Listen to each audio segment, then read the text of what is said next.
Sir, step outside and present identification. Failure to comply will result in arrest. I froze mid-sip of my coffee.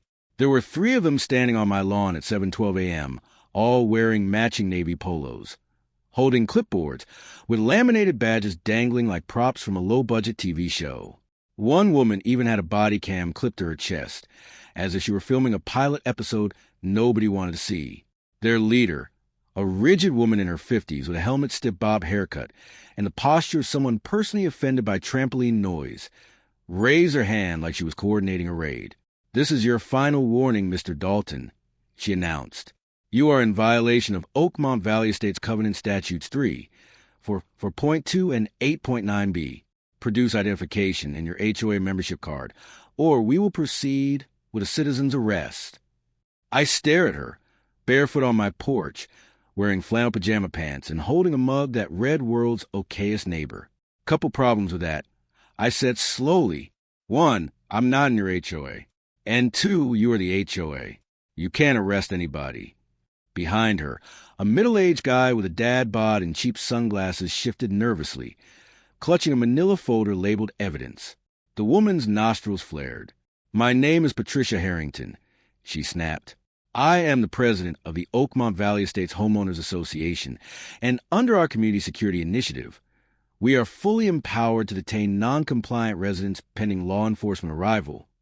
I blinked, then looked past him at the weathered wooden sign at the end of my street. "Welcome to Pine Ridge Road, unincorporated county road, no HOA. I took another sip of coffee. "Yeah," I murmured, "this should be good." 3 months earlier, I'd moved into my slightly crooked little ranch house at the dead end of Pine Ridge Road. I was 34, worked from home as a software engineer, preferred peace to chaos, and believed neighbors were best appreciated at polite wave distance. My hobbies included brewing overly complicated pour-over coffee and trying, desperately, not to kill a lemon tree on my back patio. The place had charm, original hardwood floors, a tiny fireplace, and a yard that backed up to a creek. But the real magic was one sentence in the listing that sang to my soul: not subject to HOA. Pine Ridge Road was the last survivor of whatever rural grid existed before Oakmont Valley Estates paved over everything with cul-de-sacs and identical mailboxes. Now the neighborhood wrapped around my road on 3 sides like a decorative noose made of beige stucco and vinyl siding. On moving day, my real estate agent pointed toward the Oakmont Valley entrance, brick pillars, manicured shrubs. "That," she said, "is the kingdom of the HOA, but these 4 houses on Pine Ridge, county jurisdiction. No dues, no committees, no architectural reviews. You want to paint your house purple? Go wild." I grinned. "I won't, but it's nice to know I could." I met the HOA president 2 weeks later. She showed up while I was unloading groceries, striding down from the Oakmont gate like an IRS audit in human form. Tall, sharp features, and joggers that somehow looked judgmental. "This is Patricia Harrington," she said, more declaration than introduction. "HOA president. I like to know everyone in the community." Her tone clearly meant under my command. Her eyes scanned my house, my car, my recycling bin, like a TSA scanner with a grudge. "You're the new owner of the exception parcel, I suppose?" "Yeah," I replied. "Pine Ridge, not in the HOA." Her smile tightened. "Well, technically, you're adjacent to Oakmont Valley, and your property affects our community standards. We should talk about expectations." "My expectation," I said, lifting a bag of groceries, "is that I mow my lawn, don't cause problems, and people leave me alone." The smile vanished. For a moment, something sharper flashed, controlled, obsessive fury. "We'll see," she said. That was the quiet beginning of the war I never asked to be part of. The first notice appeared on my door like a parking ticket. Notice of violation. Oakmont Valley Estates HOA. Property 11, Pine Ridge Road. Adjacency parcel violation. Non-regulation mailbox. Section 2.3. Fine. $75 due in 10 days. I read it twice, then laughed. Oakmont's approved mailboxes were black faux Victorian monstrosities that looked like they expected handwritten letters from the 1800s. Mine was a standard USPS-approved box. I crumpled the notice and tossed it. 3 days later, another letter arrived, this time inside my federal mailbox, which they legally weren't even allowed to use. As a property impacting Oakmont Valley sightlines, you are subject to compliance expectations regardless of membership status. I emailed back a scanned copy of my deed, the county plat, everything confirming Pine Ridge parcels had never been and could never be HOA regulated. They didn't respond. Instead, the violations escalated. A warning, because my trash bin stayed at the curb 10 minutes too long. A citation for non-approved exterior lighting, because I hung 2 warm white bulbs on my patio. One night around 10 p.m., I saw a flash outside. I peeked through the curtain and caught Patricia in the dark, measuring my grass height with a tape measure. I stepped onto the porch. "Can I help you?" She jumped and straightened. "Routine community inspection. Your yard is visible from Oakmont Valley common areas. It must meet standards." "It barely meets my standards," I said. "And again, I'm not an HOA." Then it got worse. One Saturday, my friend Marcus parked on the street while we worked on a bookshelf. 20 minutes later, a tow truck showed up with an HOA guy claiming Marcus' car was illegally parked in a private subdivision. "This is a county road," I said. "I checked before I bought the place." The tow driver shrugged and left.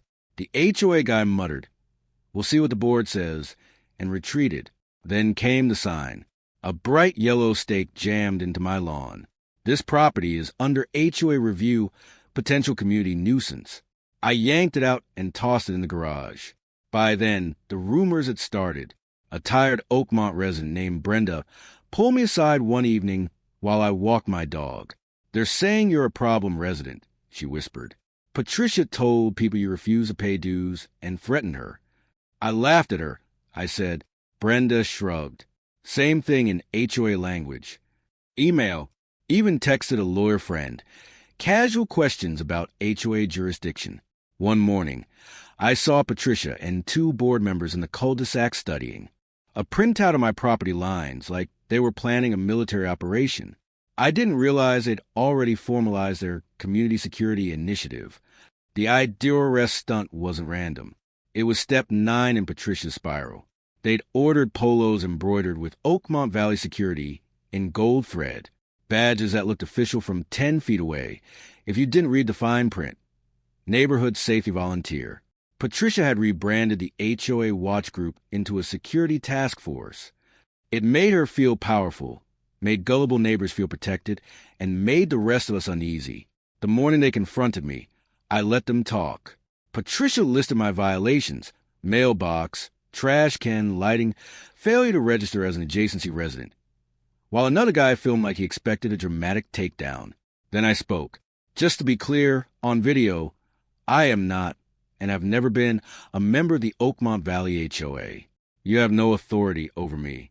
You are trespassing. Please leave." Patricia's jaw twitched. "You are within the Oakmont Valley sphere of influence," she said. "Your presence directly impacts property values. You are being non-compliant and antagonistic. Under our bylaws, we can detain." I held up my phone. "Patricia," I checked with the county and an attorney. "You lay one finger on me, and this stops being HOA nonsense and starts being criminal. I'm asking you on camera to leave my property." Silence. Then Patricia turned toward the camera. "Mr. Dalton is becoming aggressive," she announced loudly, voice trembling with theatrical urgency. "We may need law enforcement." She dialed 911. "Yes, hi. I'm the HOA security lead for Oakmont Valley Estates. We have a resident here who's been threatening board members and refusing to leave HOA common property. He appears hostile. We're concerned he may escalate. Please send someone quickly." My eyebrows shot up. "You just lied to 911. She covered the phone and hissed, "You are escalating. You're on my porch," I said, "and your common property is literally my deeded land." But the damage was done. 10 minutes later, the street lit up with flashing red and blue. Real patrol cars. Real badges. Real authority. Brenda stood behind her mailbox, watching nervously. Other Oakmont residents peeked through blinds, drawn by curiosity. I raised my hands slightly as the officers approached. "Morning. You're going to want the camera footage." Patricia stepped forward. Officers, thank goodness. We've had repeated issues with this man. He refuses to comply with HOA regulations, has been hostile and threatening, and is interfering with our security team. Ma'am, the taller officer interrupted. Whose property is this? Patricia hesitated. Well, it's community adjacent.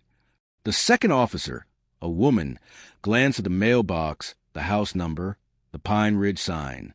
Her eyebrows lifted. I know this strip. Pine Ridge, unincorporated. Not in the HOA. I almost felt bad for Patricia. Almost. Sir, the officer said to me, you got documentation? Oh, absolutely. I opened a folder on my phone labeled in giant capital letters. Not in the HOA. I showed them the plat map, the deed, the county confirmation, and the camera footage of the entire morning. And you said he threatened you? The officer asked Patricia, eyebrow raised. She faltered. He intimidated the board. He was aggressive. He refused to show ID. The officer looked unimpressed. Refusing HOA rules on property not under your jurisdiction is not a crime, ma'am. Making misleading statements to 911 is. That word, misleading, hung in the air like a warning. And that's when I made the decision that changed everything. I didn't let it go. I filed a formal complaint. Camera footage, emails, the 911 call recording. I copied the county attorney and attached the plat map. Apparently, I wasn't the first. Within a week, Patricia received a letter from the county outlining potential charges: impersonating law enforcement, trespassing, misuse of 911. Her laminated empire started to crack. At the next HOA meeting, residents were furious. You told us Pine Ridge people were delinquent members. One man snapped. We've been paying extra for security. A woman added. And you spent it on shirts and badges? My husband got questioned walking our dog. Someone else said. Brenda stood up. You lied to the police about our neighbor. That's not security. That's harassment. Patricia tried to regain control, but it was over. Then the insurer stepped in. Any activities resembling law enforcement, detainment, citizen arrests, were not covered. Coverage could be canceled. Funny how quickly priorities shift when liability enters the room. The board suspended Patricia's security task force. 2 months later, the county held a public hearing. It was framed as a boundary dispute, but really, it was a collapse of Patricia's reign. The room was packed. Patricia sat at the front with binders stacked like shields. I sat in the back with Brenda. Then they played my camera footage. There she was, on my porch, claiming authority, declaring my land HOA property, delivering her Oscar-worthy 911 performance. The room went silent. For the record, the county attorney said, this property is privately owned. Parcel 1407 B was never annexed.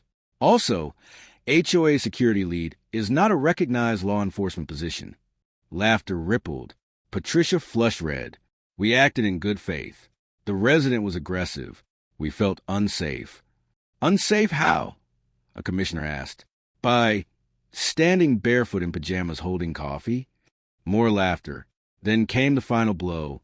HOA funds have been used to purchase a luxury SUV, titled in Patricia's name, as a compliance vehicle. The room exploded. My dues paid for your leather seats? Someone shouted. The commissioners recommended new leadership. Patricia lost badly.